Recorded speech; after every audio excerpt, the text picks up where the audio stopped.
First up, 2020 brought its own set of weather and economic challenges for farmers and ranchers. So what can we do to keep our farms profitable in the long term?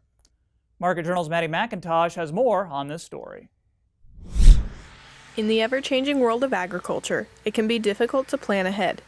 Dwayne Beck, manager of the Dakota Lakes Research Farm in South Dakota, says that in order to move forward, we must first look back.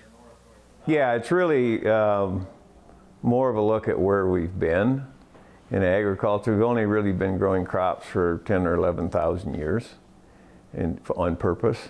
Before that we were hunter-gatherers and things. And why have we gotten to where we are? Because we've got to figure out where we're going. If we keep trying to do what we're doing now, it just isn't going well. A lot of it from an ecosystem standpoint and economic standpoint. And, I mean, one of the little tidbits is Washington and Jefferson and Hamilton were exchanging letters in the late 1700s saying if we don't do something to better care for our soils in the eastern seaboard, we'll be forced to move westward to find soils that aren't degraded. The Louisiana Purchase, you know, is just like, oh, well, okay, we don't have to fix our problem because we got more land out here. And we're kind of out of land now. We just keep kind of throwing Band-Aids on and hoping that the patient will live, and maybe we need to go back and say, what do we need to do? In order to start the healing process, Dwayne says we need to get to the root of the problem and start asking, what happens now?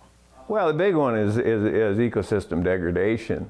The soils, and whenever man comes in and starts farming, the soils and the water systems get all screwed up, and we start having droughts and flooding, and that's because we've degraded soils. And that's not just here. I mean, that's been all over the world. And it's more of a philosophical thing. Not that I have answers. I have questions. Like, do we really want to do this? And how much energy do we use to do this? And what happens when the energy goes away? Or, you know, half the corn produced right now in the Midwest goes to ethanol. What happens in 25 years if we have electric cars? And we don't burn ethanol. See, there's some of those like, oh gee, now what?